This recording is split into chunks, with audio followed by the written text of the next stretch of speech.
Hello everyone, क्या हाल चाल है। मैं VWC वाला, आपका हम सबका ब्यूटीफुल चैनल। और आज हम देखेंगे प्राणी जगत, जो क्लास 11th की NCERT का 4th चैप्टर है, जिसको हम एनिमल किंगडम के नाम से जानते हैं।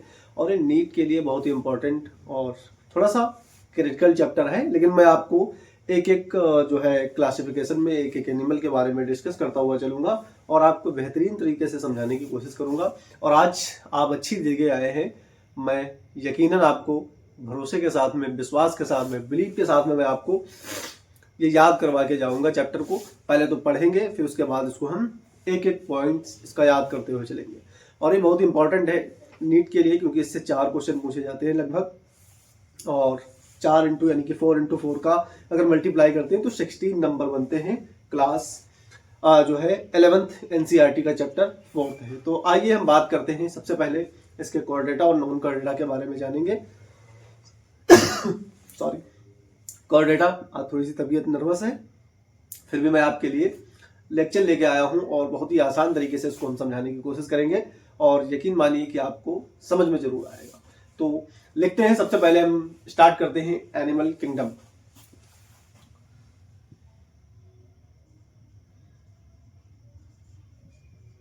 एनिमल किंगडम यानी प्राणी जगत।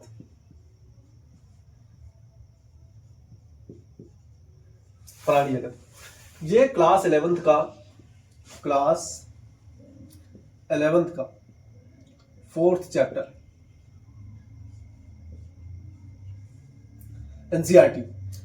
एनसीईआरटी के ही बेस पे सारी लड़ाई हमारी जो होती है नीट की, वो एनसीईआरटी के बेस पे ही लड़ी जाती है। और तुम लोगों को भी पता होगा अच्छी तरीके से एनसीईआरटी। आजकल जो है गांव के स्कूलों में पढ़ाया जाता है, वो प्राइवेट बुक्स पढ़ाते हैं। प्राइवेट बुक्स का मतलब ये होता है कि उनका जो है कमीशन चलता रहता है, जिसकी वजह से उनको क्या होता है, उनको लाभ बेनिफिट मिलता रहता है और वो प्राइवेट बुक ज़्यादा रेफर करते हैं। इसीलिए मैं कहता हूँ क्लास 9 से ही आप अगर डॉक्टर की फील्ड में जाना चाहते हैं तो क्लास 9 से ही क्या करना स्टार्ट कर दें, क्या एनसीईआरटी पढ़ना स्टार्ट कर दें। क्लास 11 से साइंस की एनसीईआरटी यूज करना स्टार्ट करें। क्लास 9th, क्लास 10th और क्लास 11th और क्लास 12th, ताकि आपको समझ में आए और उसके आप प्रीवियस ईयर के क्वेश्चन पेपर हल करें। प्रीवियस ईयर मतलब पुराने साल के जो पिछला निकल चुके हैं एग्जाम, उनके एग्जामों के क्वेश्चन जो होते हैं उनको हल करने की कोशिश करें। तो आपको बेहतरीन तरीके से समझ में आएगा कि किस लेवल के क्वेश्चन पूछे जाते हैं। और आज हम इस चैप्टर में भी लेवल के बारे में समझेंगे कि कौन सा एनिमल या कौन सा फाइलम कौन से लेवल तक जा सकता है, यानी कि कौन से हाई लेवल तक जाते हैं और कौन से लो लेवल तक जाते हैं। मतलब मीन्स इसकी अगर हम बात करते हैं तो ये बहुत होते हैं तो सेल्स लेवल तक जाते हैं, बहुत होते हैं तो टिश्यू लेवल तक जाते हैं, और बहुत होते हैं ऐसे जो ऑर्गन लेवल तक जाते हैं, और बहुत ऐसे एनिमल होते हैं जो ऑर्गन सिस्टम लेवल तक पहुंच जाते हैं। तो कौन से एनिमल हैं जो ऑर्गन सिस्टम लेवल तक पहुंचे, कौन से एनिमल हैं जो सिर्फ सेल लेवल तक ही रह गए, उनकी ग्रो आज भी नहीं हो पाई है। और हम बात करेंगे कोऑर्डिनेटा एंड नॉन कोऑर्डिनेटा एनिमल की। तो इसको हम 2 भागों में डिवाइड करते हैं। प्राणी जगत है, इसको हम 2 भागों में डिवाइड करेंगे। सबसे पहले बात करते हैं नॉन कोऑर्डिनेटा की। नॉन कोऑर्डिनेट, और इधर हम बात करते हैं कोऑर्डिनेटा की।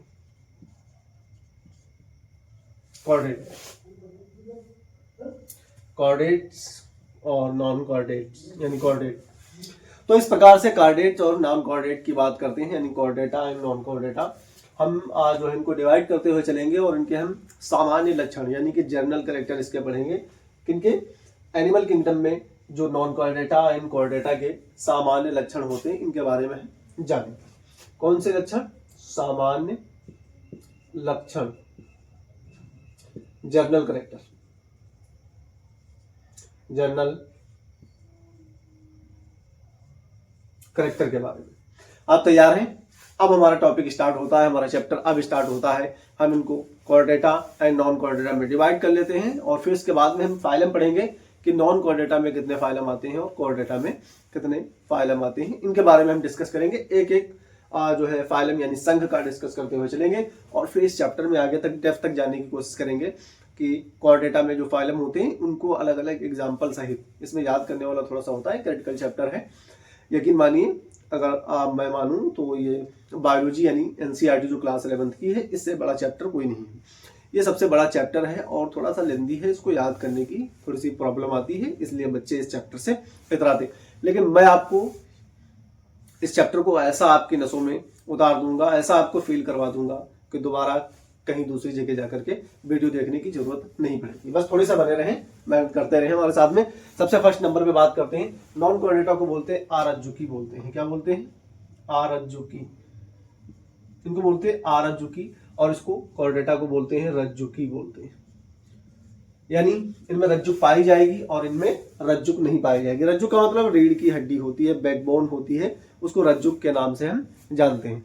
और सबसे फर्स्ट नंबर अगर हम इसके कैरेक्टर की बात करते हैं, पहला कैरेक्टर, तो इनका जो रीढ़ की हड्डी होती है, ये जो बैकबोन है, ये बैकबोन पाई कहाँ जाती है?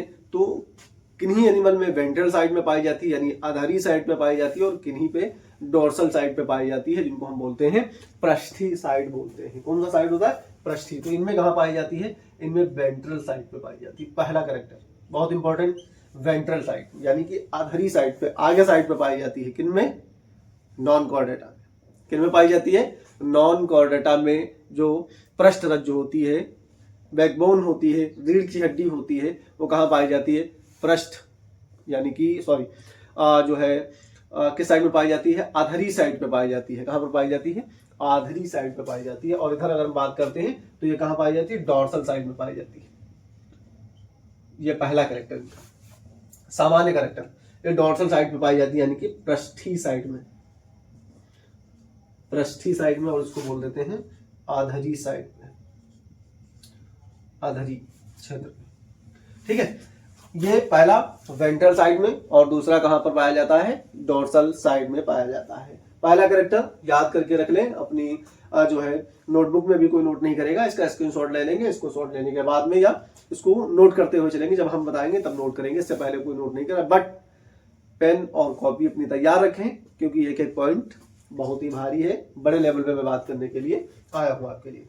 ये क्लास 11th का तो हाई है, लेकिन इससे नीट में बहुत ज्यादा क्वेश्चन पूछे जाते हैं। 4 नंबर, कितने नंबर? 4 नंबर मायने रखता है। 4 नंबर 16 नंबर का है, और 16 नंबर अगर एक नंबर पीछे हो जाओ तो 1000 रैंक पीछे आ जाती है, वो है नीट। दूसरे अगर सामान्य कैरेक्टर की बात करते हैं, इसके दूसरे सामान्य कैरेक्टर की, तो CNS और इसका सीन यानी सेंट्रल नर्वस सिस्टम की बात करते हैं। CNS central nervous system, central nervous system, और इसका CNS, इसका भी सेंट्रल नर्वस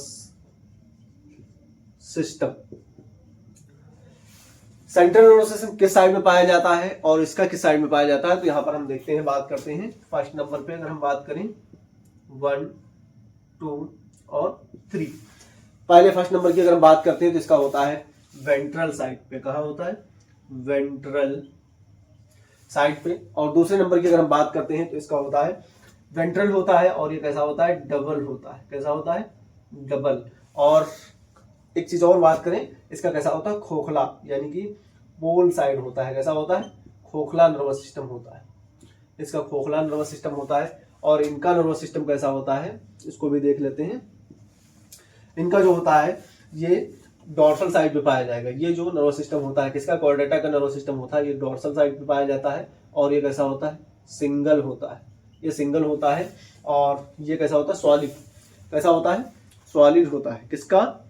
ये जो होते हैं कॉर्डेटा, इनका कैसा होता है nervous system? Solid nervous system होता है, सॉलिड।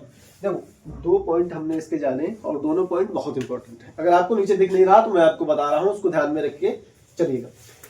कॉर्डेटा को यानी प्राणी जगत को हमने 2 भागों में डिवाइड किया, एक को बताया नॉन कॉर्डेटा, दूसरे को बताया कॉर्डेटा। नॉन कॉर्डेटा की अगर हम बात करते हैं तो ये कैसा होता है? वेंट्रल साइड पे इसके रीढ़ की हड्डियां पाई जाती हैं, यानी ये रज्जुक होता है। और इसका कैसा होता है? डॉर्सल यानी पृष्ठी साइड में पाया जाता है। ये कैसा होता है? ये रज्जुक होता है।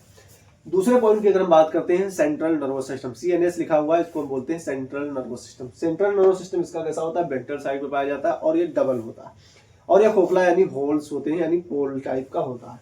इधर अगर हम बात करते हैं रज्जु की डेटा में, तो इनका सेंट्रल नर्वस सिस्टम कहाँ पाया जाता है, डोर्सल साइड पे पाया जाता है। कहाँ पर, डोर्सल साइड पे पाया जाता है और ये सिंगल होता है, ये डबल नहीं है।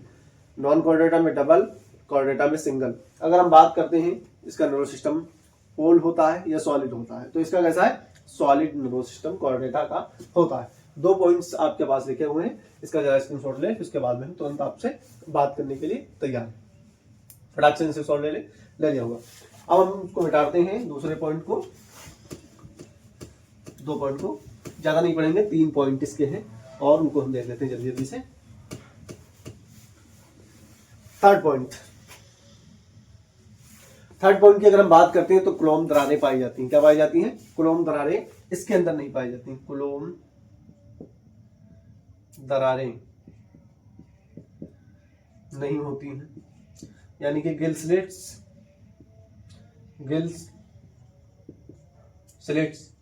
नो, इसके अंदर गिल स्लिट्स नहीं होती। इसके अंदर क्या होता है, गिल स्लिट्स प्रेजेंट होती,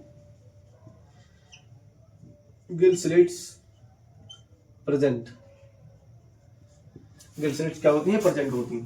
4th नंबर की अगर हम बात करते हैं, इनके अंदर गिल स्लिट्स क्या होती हैं, जैसे गलफड़, मछली देखे होंगे, फिश के जो गलफड़ होते हैं, गलफड़ के अंदर देखे होंगे दरारें पाई जाती हैं, खाज पाई जाती है, उसी को क्या बोलते हैं, गिल स्लिट्स बोलते हैं और उन्हीं से क्या करते हैं, सांस लेने का कार्य करते हैं। नो गिल स्लिट्स, जो नॉन कॉर्डेटा होते हैं इनके अंदर गिल स्लिट्स नहीं पाई जाती है, और जो कॉर्डेटा होते हैं जिनमें रीढ़ की हड्डियां पाई जाती हैं वो क्या होती हैं, गिल स्लिट्स उसके अंदर पाई जाती हैं, क्लोम दरारें पाई जाती हैं, जिससे क्या करते हैं, ये सांस लेने का कार्य करते हैं। इतना आपको जरूर जानना है।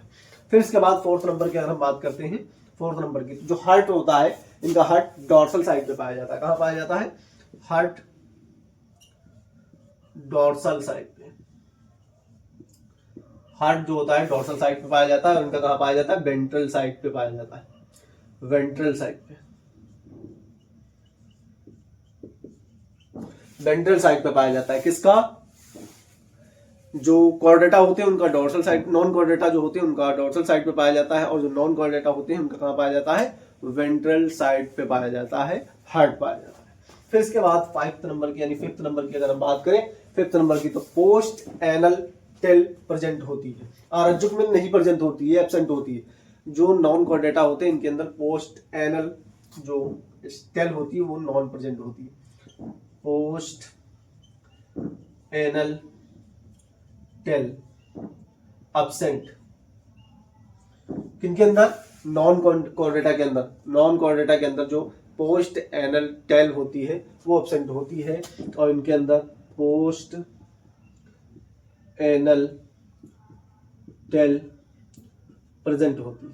बहुत इंपॉर्टेंट, जितने भी कॉर्डेटा जिनमें रीढ़ की हड्डियां पाई जाती है उनमें सब में क्या होती है, पोस्ट एनल जो क्या बोलते हैं, टेल होती है। अगर मनुष्य जो है, मनुष्य इसके भी जो है ये क्या है, ये एक कॉर्डेटा का एनिमल है, यानी कि इसमें रीढ़ की हड्डी पाई जाती है और हमारे भी क्या होती है, पोस्ट एनल टेल पाई जाती है।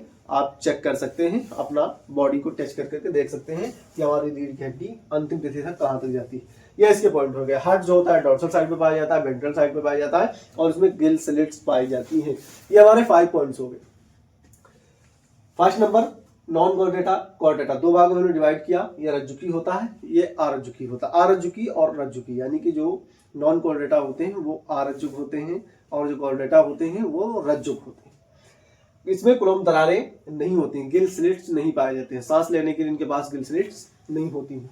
इनमें क्या होता है, गिल स्लिट्स पाई जाती हैं। और फिर उसके बाद हार्ट जो इनका होता है वो डोर्सल साइड में पाया जाता है, वेंट्रल साइड में इनका पाया जाता है। पोस्ट एनल टेल एब्सेंट होती है और इसका क्या होता है, पोस्ट एनल टेल प्रेजेंट होती है। इतना होने के बाद में आप इसका स्क्रीनशॉट ले लें, मैं थोड़ा साइड, आपने इसका स्क्रीनशॉट ले लिया होगा। अब हम इसको मिटाते हैं और समझते हैं नॉन कॉर्डेटा जो आरज्जुक में फाइलम कौन कौन से पाए जाते हैं, पूरे जंतुओं के बारे में हम समझेंगे, इनके फाइलम के बारे में, इनके संघ के बारे में हम समझने का प्रयास करते हैं। जल्दी से फटाक से हम देखते हैं। और ठंड तो बढ़ ही रही है, आप देख रहे हैं मैं जैकेट वैकेट पहन के तैयार हूं और आप भी थोड़ा सा कपड़े उपड़े पहन करके बैठा करें ताकि आपको ठंड ना लगे। नॉन कॉर्डेटा आरज्जुकी जंतुओं के बारे में हम समझते हैं। नॉन कॉर्डेटा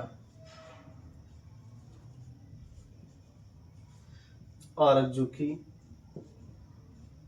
जंतु, आरज्जुकी जंतु के बारे में समझते हैं। जो इनके हम बॉडी ऑर्गेनाइजेशन यानी कि काय संगठन के बारे में हमको समझना है। किसके बारे में? काय संगठन। यहां पर हम लिखते हैं काय संगठन, बॉडी ऑर्गेनाइजेशन,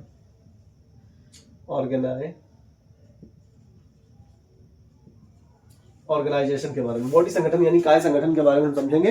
किस प्रकार से कौन कौन सा लेवल इनके बीच में आएगा, सेल लेवल किसके अंदर है, टिश्यू लेवल किसके अंदर है, ऑर्गन लेवल किसके अंदर है, और फिर इसके बाद में ऑर्गन सिस्टम लेवल किन किन के अंदर, कौन कौन से फाइलम है उनके अंदर आएगा। तो सबसे पहले बात करते हैं हम एक एक करके इनके फाइलम को समझेंगे, फिर उसके बाद में हम ये टिश्यू या सेल या ऊतक के माध्यम से हम समझते जाएंगे।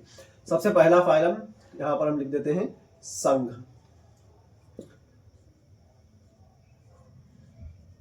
फाइलम पोरीफेरा, आपने नाम सुना होगा इसका, पोरीफेरा। फिर दूसरे नंबर पे अगर हम बात करते हैं पोरीफेरा के तो सीलेंट्रेटा, सीलेंट्रेटा। थर्ड नंबर की अगर हम बात करते हैं तो टीनोफोरा। कौन सा होगा?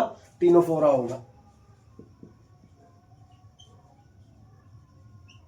टीनोफोरा। फोर्थ नंबर की अगर हम बात करते हैं, फोर्थ नंबर की तो एसके हेलमिंथेस होता है। क्या होता है? एसके हेलमिंथेस।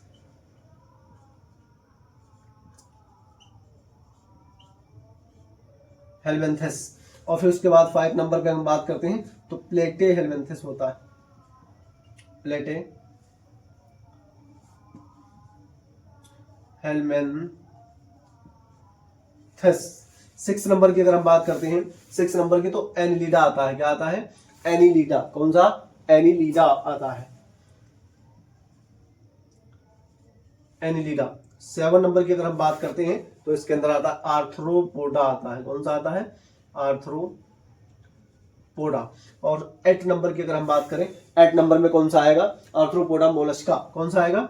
Mollusca, Mollusca. 9 नंबर की अगर हम बात करते हैं, 9 नंबर पे तो इकाइनोडर्मेटा। कौन सा आएगा? इकाइनोडर्माटा,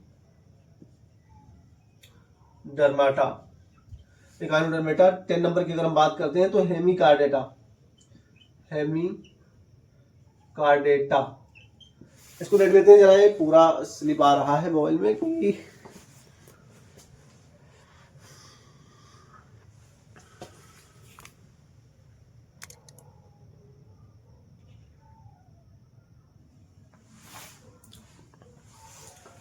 अब आ रहा, सभी पूरा कंप्लीट आ रहा है। यहाँ पर लास्ट में लिखा हुआ है हेमिकार्डेटा लिखा हुआ है, इसको आप देख सकते हैं। Porifera, Coelenterata, Ctenophora, Aschelminthes, Platyhelminthes, Annelida, Arthropoda, Mollusca, Echinodermata और हेमिकार्डेटा। अब हम इसके बात करेंगे काय संगठन के बारे में। इसको याद करिएगा, ये जो क्लासिफिकेशन है इनको थोड़ा सा याद करने की कोई इतनी खास ट्रिक नहीं है। आप अपने हिसाब से ये बाहरी लेटर जो लिखे हुए हैं, इनके जो प्राइमरी लेटर है, इनके हिसाब से कोई एक ट्रिक बना लें। ट्रिक बनाने से क्या होता है, चीजें आसान हो जाती हैं। तो सबसे पहले चार फाइलम याद कर लेंगे, ऑटोमेटिक सब याद हो जाएंगे। पहला पोरीफेरा, और पोरीफेरा के बाद में सीलेंट्रेटा, सीलेंट्रेटा और टीनोफोरा। सीलेंट्रेटा और टीनोफोरा क्या है? दोनों एक ही समान है। ये पहले एक ही में थे लेकिन इनको बाद में अलग कर दिया गया, कुछ इनमें डिफरेंट पाए गए। फिर इसके बाद में आता है एस्के हेलमिंथेस, फिर इसके बाद प्लेटेलमेंथेस। यहाँ पर पहले लिख गया है एस्के हेलमिंथेस और बाद में लिख गया है प्लेटेलमेंथेस। तो पहले लिखते हैं प्लेटेलमेंथेस और फिर उसके बाद में दूसरा वाला लिख देते हैं एस्के हेलमिंथेस लिख देते हैं। थोड़ा सा इधर उधर हो गया है, पहले लिख लें प्लेटेलमेंथेस और इसको लिखते हैं हम एस्के हेलमिंथेस, एस्के हेलमिंथेस।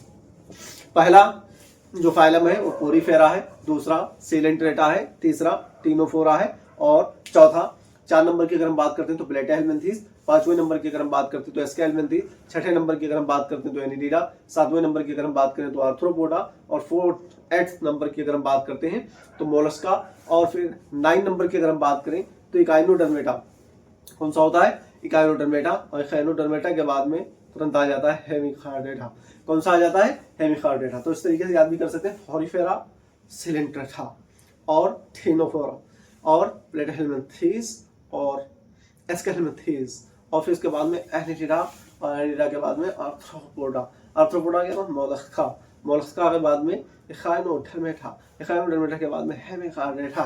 तो इस तरीके से भी आप याद कर सकते हैं, याद करना चाहें।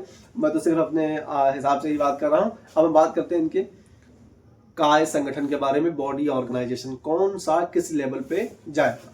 तो ये पहला जो दिख रहा है तुमको पोरीफेरा, ये पोरीफेरा जो ये पहला वाला, ये कैसा है? ये सेल लेवल का है। कैसा है ये? इस सेल लेवल का। ये जो पहला दिख रहा है ये सेल लेवल, ये सेल लेवल का है, यानी कि कोशिकी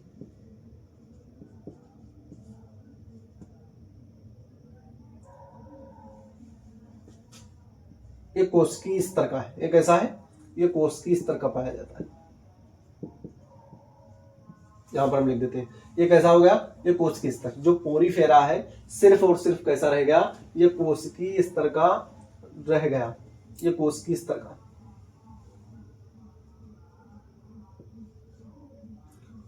ये जो पोरीफेरा है ये सिर्फ क्या रह गया?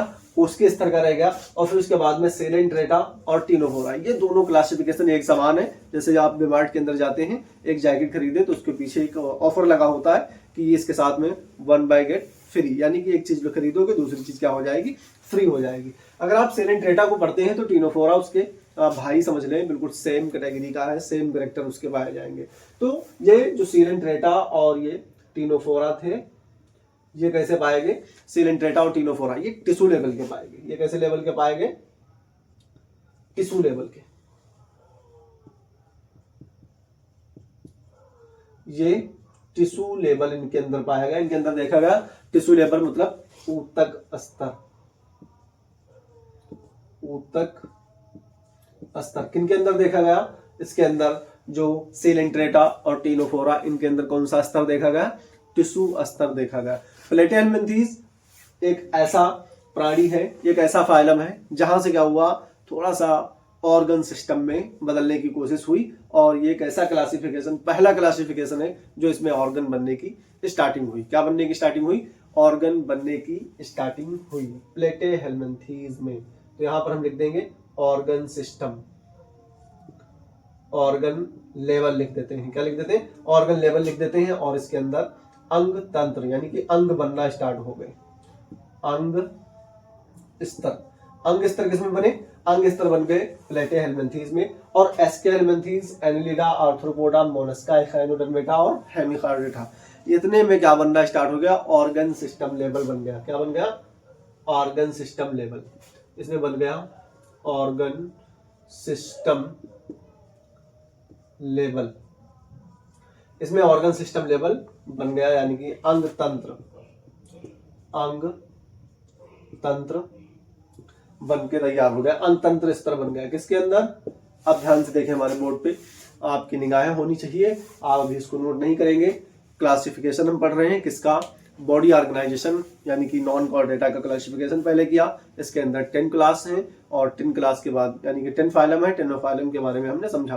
पहला पोरीफेरा, दूसरा सेलेंट्रेटा, टीनोफोरा, प्लेटेलमिंथीज, एस्केलमिंथीज, एनिलिडा, आर्थ्रोपोडा और इकाइनोडर्मेटा और हेमिकॉर्डेटा। पहला जो पोरीफेरा है वो सिर्फ कहां पर गया? सेल लेवल तक पहुंचा। कहां तक पहुंचा? सेल लेवल, यानी इसके अंदर सिर्फ कोशिका बनकर ही ये रुक गया, इसकी आगे ग्रो नहीं हो पाई। दूसरे की बात करते हैं सेलेंट्रेटा और टीनोफोरा, ये दोनों भाई भाई हैं। उसको पढ़ोगे तो उसकी याद आएगी, इसको पढ़ोगे तो इसकी याद आएगी। यानी एक जुड़वा दो भाई हो, एक के थप्पड़ मारो तो दूसरे को चोट लगे, और उसके अगर थप्पड़ मारा जाए तो उसको भी चोट लगती है। तो ये क्या करते हैं? ये ऑफर में दोनों आए हुए, सेलेंट्रेटा और टीनोफोरा। यहाँ पर सेलेंट्रेटा, टीनोफोरा दोनों में कैसा लेवल बना? टिश्यू लेवल बना, यानी ऊतक स्तर बन के तैयार हुआ। फिर 4th नंबर की अगर हम बात करते हैं प्लेटेलमिंथीज की, तो प्लेटेलमिंथीज में कैसा लेवल बना? ये ऑर्गन लेवल बन गया, यानी कि अंग स्तर बनना स्टार्ट हो गया। फिर उसके बाद में जितने उसके नीचे फाइलम पाए गए, उनमें सब में क्या पाया गया, ऑर्गन सिस्टम लेवल। कौन सा लेवल पाया गया, ऑर्गन सिस्टम लेवल बनना स्टार्ट हुआ, और इसी को बोलते हैं अंग तंत्र सिस्टम या अंग तंत्र, इस तरह बोल देते हैं। इसके आगे हम बात करेंगे, इसकी सिमेट्री के बारे में पढ़ेंगे, और फिर धीरे धीरे करके एक एक क्लासिफिकेशन का डिस्कस करते हुए चलेंगे, एक एक फाइलम का डिस्कस करते हुए चलेंगे, इसके एग्जाम्पल पढ़ेंगे। नेक्स्ट वीडियो आपके लिए बहुत जल्दी आएगा। ये वीडियो कंप्लीट देख करके इसको नोट जरूर कर लें, इसका स्क्रीनशॉट ले लें पहले फटाक से। आपने ले लिया इसका स्क्रीनशॉट। अब हम नेक्स्ट वीडियो में आपसे मिलते हैं, और ये हमारा रहेगा लेक्चर 1 बेसिक रहेगा, बिल्कुल बेसिक है। आपको मैं यहां से लेकर के इस लेवल तक लेकर आऊंगा, और धीरे धीरे, और चालबाजी, बदमाशी, या अगर तुम किसी को तकलीफ देने की कोशिश करोगे, धोखा देने की कोशिश करोगे, तो तुमसे बुरा और मैं हमसे बुरा कोई नहीं होगा। इसलिए ध्यान रखिए, धोखा किसी को नहीं देना है, सिर्फ पढ़ाई पे ध्यान दीजिए। मिलते हैं नेक्स्ट वीडियो में। All the best.